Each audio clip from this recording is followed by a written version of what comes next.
দূর থেকে দেখতে সাদা এক দৃষ্টিনন্দন কাঠামো, এটা কোনো বিদেশি সেতু নয়, আমাদের এই বাংলাদেশের দক্ষিণাঞ্চলের গর্ব পায়রা সেতু। চলুন ঘুরে আসি পটুয়াখালীর এই আধুনিক স্থাপত্যের গল্পে। পায়রা নদীর উপর অবস্থিত এই সেতুটি বাংলাদেশের দক্ষিণাঞ্চলের সংযোগ ও সম্ভাবনার এক নতুন দিগন্ত খুলে দিয়েছে। পুরোপুরি এক্সট্রা ড্রোজ কেবল স্টেট প্রযুক্তিতে নির্মিত পায়রা সেতু প্রথমবারের মতো দেশে কেবল দিয়ে ঝুলানো সেতু হিসেবে পরিচিত। সেতুটির দৈর্ঘ্য 1470 মিটার এবং প্রস্থ 19.76 মিটার। নির্মাণ কাজ শুরু হয় 2016 সালে এবং শেষ হয় 2021 সালের মাঝামাঝি।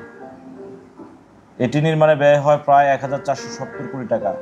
চীন সরকারের সহায়তায় কাজটি সম্পন্ন করেছে China road and bridge corporation, CRBC।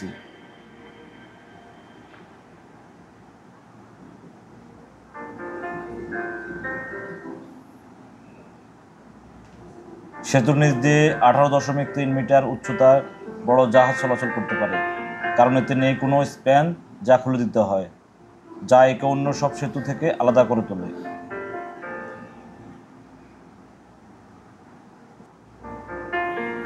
পায়রা সেতু পটুয়াখালী শহরকে বরিশাল ও দেশের অন্যান্য অঞ্চলের সাথে সড়ক পথে আরও সহজে যুক্ত করেছে। বিশেষ করে কুয়াকাটার পর্যটন সম্ভাবনাকে একটি নতুন প্রাণ দিয়েছে। এখন ঢাকা থেকে কুয়াকাটা যাওয়া আগের তুলনায় অনেক দ্রুত এবং আরামদায়ক।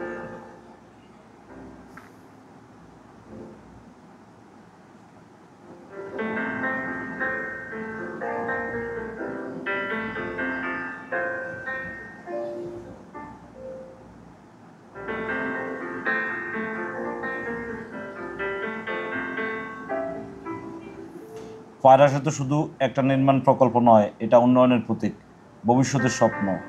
বাংলাদেশের দক্ষিণাঞ্চলের দরজা আজ আরও প্রসারিত। আপনি কি এর সৌন্দর্য উপভোগ করেছেন? কমেন্টস করে আমাদের জানাতে পারেন আপনার মতামত। ভালো থাকবেন, দেখা হবে অন্য কোনো ভিডিওতে। আল্লাহ হাফেজ।